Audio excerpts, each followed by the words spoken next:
ಎಲ್ಲರಿಗೂ ನಮಸ್ಕಾರ. Welcome back to ಕನಸು ಲೈಫ್ ಸ್ಟೈಲ್ ಲಾಗ್.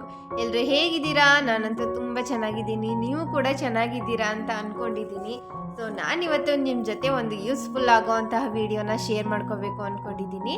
ಸೊ ಏನಂತಂದರೆ ಆಲ್ರೆಡಿ ನೀವು ತಮ್ಮನೆಲ್ಲ ನೋಡಿರ್ತೀರಾ. ಹೌದು, ನಾನು ಹೋಮ್ ಮೇಕರ್ಸ್ಗೆ ಒಂದು ಯೂಸ್ ಆಗೋಂಥ ಟಿಪ್ಸ್ನ ಹೇಳಕ್ಕೆ ಬಂದಿದ್ದೀನಿ. ಅಂತಂದರೆ ನಾನು ಯೂಸ್ ಮಾಡೋವಂಥದ್ದಾಗಿರ್ಬೋದು.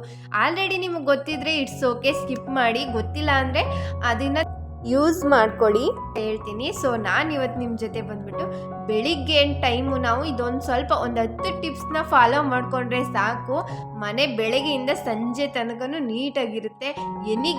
ಯಾರೇ ಗೆಸ್ಟ್ ಯಾವ ಟೈಮಲ್ಲಿ ಬಂದರೂ ಕೂಡ ಮನೆ ಅಷ್ಟು ನೀಟಾಗಿರುತ್ತೆ. ಸೊ ಬನ್ನಿ ವಿಡಿಯೋನ ಸ್ಟಾರ್ಟ್ ಮಾಡೋಣ. ಸೊ ನಾನು ಸ್ಟಾರ್ಟಿಂಗ್ಗೆ ಮೇನ್ ಡೋರ್ ಹತ್ರ ತೋರಿಸ್ತಿದ್ದೀನಿ. ಸೊ ಪ್ರತಿಯೊಬ್ಬ ವ್ಯಕ್ತಿಗೂ ಇಂಪ್ರೆಷನ್ ಆಗಬೇಕು ಅಂದರೆ ಮೇನ್ ಡೋರ್ ನೋಡಿದ್ರೆ ಸಾಕು ಅಂತ ಅನ್ಕೋತೀನಿ. ಸೊ ಮೇನ್ ಡೋರ್ ಹತ್ರ ಬಂದುಬಿಟ್ಟು ನೀಟಾಗಿ ಎಲ್ಲನೂ ಕ್ಲೀನ್ ಮಾಡಿ ಒಂದು ರಂಗೋಲಿ ಬಿಟ್ಟು ಇಂಪ್ರೆಸ್ ಜಾಸ್ತಿ ಆಗಬೇಕು ಅಂದರೆ ಪ್ಲ್ಯಾಂಟ್ಸ್ಗಳನ್ನ ಅಲ್ಲಿ ಬೆಳೆಸ್ಕೊಳ್ಳಿ. ಸೊ ಇಂಪ್ರೆಸ್ ಪಕ್ಕ ಹಾಗೆ ಆಗ್ತಾರೆ.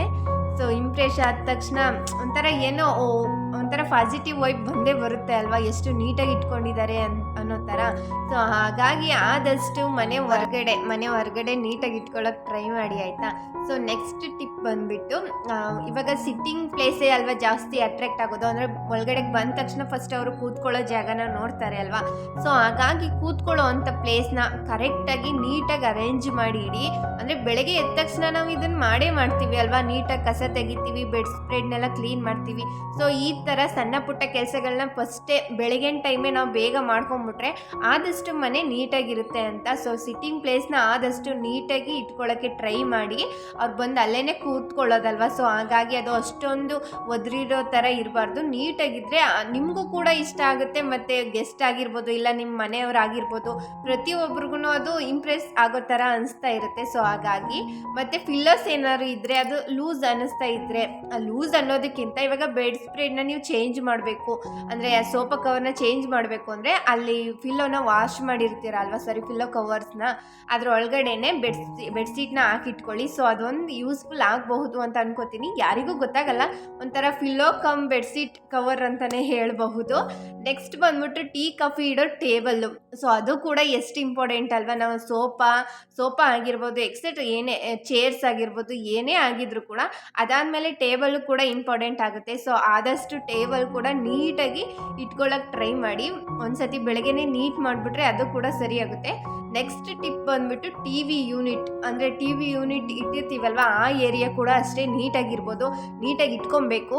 ಅಲ್ಲಿ ಟೇಬಲ್ ಇರ್ಬೋದು, ಇಲ್ಲ ನೀವು ಎನಿಥಿಂಗ್ ಕಬೋರ್ಡ್ಸು ಅದು ಏನೋ ಮಾಡಿಸ್ಕೊಂಡಿರ್ಬೋದು ಅಂತ ಅನ್ಕೋತೀನಿ. ಸೊ ನಮ್ಮ ಮನೇಲಿ ಸೇಮ್ ಟೇಬಲ್ ಅಷ್ಟೇ ಇರೋದು. ಸೊ ಅದನ್ನು ನೀಟಾಗಿ ಒಂದ್ಸತಿ ಧೂಳೆಲ್ಲ ತೆಗೆದು ನೀಟಾಗಿ ಅರೇಂಜ್ ಮಾಡ್ಕೊಳ್ಳಿ. ಅಲ್ಲಿರೋ ಹೋಮ್ ಥಿಯೇಟರ್ ಆಗಿರ್ಬೋದು, ಟಿಫೈ ಆಗಿರ್ಬೋದು, ಮತ್ತು ಡೆಕೋರೇಟಿವ್ ಐಟಮ್ಸ್ ಆಗಿರ್ಬೋದು, ಟಿ ವಿ ಆಗಿರ್ಬೋದು, ಪ್ರತಿಯೊಂದನ್ನು ನೀಟಾಗಿ ಒಂದ್ಸತಿ ಒಂದು ಬಟ್ಟೆಯಲ್ಲಿ ಕ್ಲೀನ್ ಮಾಡ್ಕೊಬಿಟ್ರೆ ಡೈಲಿ ಅಷ್ಟೊಂದು ಡಸ್ಟ್ ಅಂತ ಅನಿಸಲ್ಲ.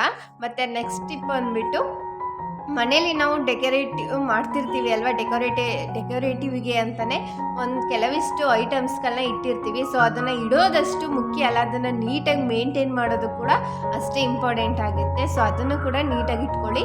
ನೆಕ್ಸ್ಟ್ ಮೇನ್ ಟಿಪ್ ಬಂದುಬಿಟ್ಟು ಕಿಚನ್ ಕ್ಲೀನಾಗಿ ಇದ್ದಷ್ಟು ಒಂಥರ ಚೆನ್ನಾಗಿರುತ್ತೆ ಅಲ್ವಾ.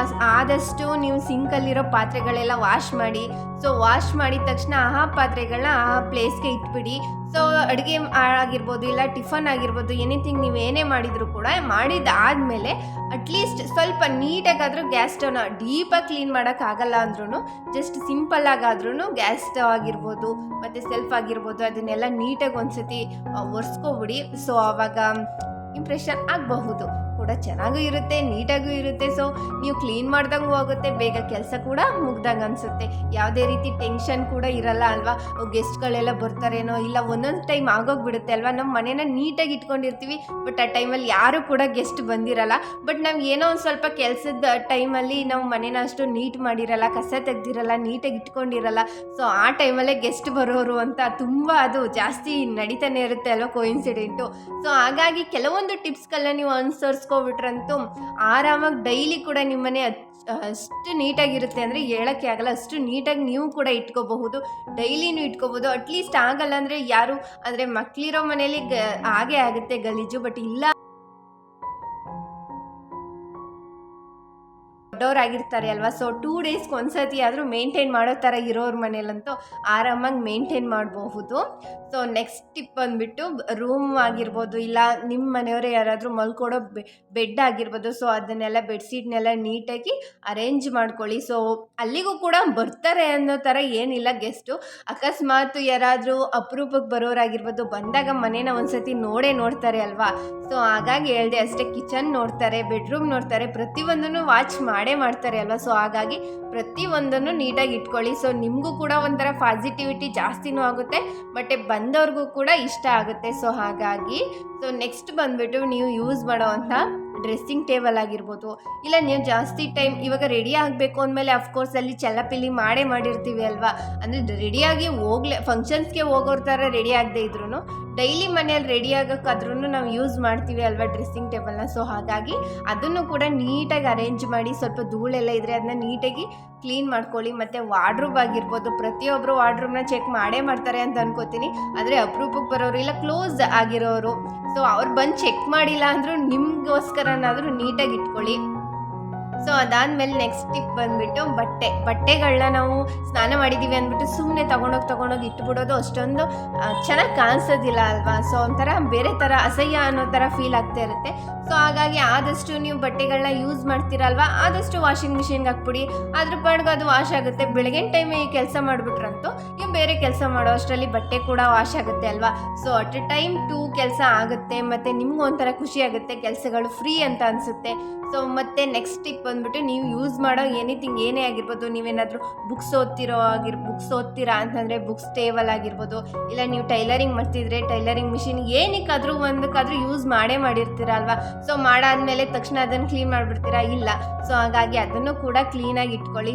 ಫೈನಲ್ ಆಗಿ ನಾವು ಮಾಡೋವಂಥ ಕೆಲಸ ಏನಪ್ಪ ಅಂದರೆ ನೀಟಾಗಿ ಒಂದ್ಸತಿ ಮನೇನ ಕಸ ಗುಡಿಸ್ತೀವಿ ಅಲ್ವಾ. ಸೊ ಫಸ್ಟ್ ಲಾಸ್ಟಲ್ಲಿ ಅಂದರೆ ಇದನ್ನೆಲ್ಲ ಮಾಡಾದ್ಮೇಲೆ ಲಾಸ್ಟಲ್ಲಿ ಒಂದ್ಸತಿ ಕಸನ ತೆಗೆದುಬಿಟ್ರೆ ಮನೆ ನೀಟಾಗಿರುತ್ತೆ. ಇಲ್ಲ ನಿಮಗೆ ಅಂದರೆ ನಾವು ಒಬ್ಬೊಬ್ಬರು ಮನೇನ ಡೈಲಿ ಒರೆಸ್ತಾರೆ ಅಲ್ವಾ. ಸೊ ಅವರು ಒರೆಸ್ಕೋಬಹುದು, ಅದು ಕೂಡ ಪಾಯಿಂಟ್ ಆಗುತ್ತೆ. ಇಲ್ಲ ಅಂದರೆ ಕಸನೇ ನೀಟಾಗಿ ತೆಗೆದುಬಿಟ್ರಂತೂ ತುಂಬ ಚೆನ್ನಾಗಿ ಕಾಣಿಸುತ್ತೆ ಮನೆ. ಮಾರ್ನಿಂಗ್ ಟೈಮಲ್ಲೇ ಈ ಥರ ಟಿಪ್ಸ್ಗಳನ್ನ ಫಾಲೋ ಮಾಡಿ ನಾವು ಮನೇನ ನೀಟಾಗಿ ಇಟ್ಕೊಂಡ್ರೆ ಎಕ್ಸ್ಟ್ರಾ ಟೈಮ್ ಕೂಡ ನಮ್ಗೆ ಸಿಗುತ್ತೆ. ಯಾಕಂದರೆ ಗಡಿಬಿಡಿ ಮಾಡ್ತಾ ಇರ್ತೀವಿ ಅಲ್ವಾ, ಇನ್ನು ಆ ಕೆಲಸ ಮಾಡಬೇಕು ಈ ಕೆಲಸ ಮಾಡಬೇಕು ಅಂತ. ಸೊ ಆದಷ್ಟು ಬೆಳಗಿನ ಟೈಮೇ ಈ ಥರ ಎಲ್ಲ ಸಣ್ಣ ಪುಟ್ಟ ಕೆಲಸಗಳನ್ನ ಮುಗಿಸ್ಕೊಂಡು ಮನೇನೂ ಕೂಡ ನೀಟಾಗಿ ಇಟ್ಕೋಬೋದು. ಗೆಸ್ಟ್ ಬಂದರೂ ಏನು ಪ್ರಾಬ್ಲಮ್ ಇಲ್ಲ ಅಲ್ವಾ.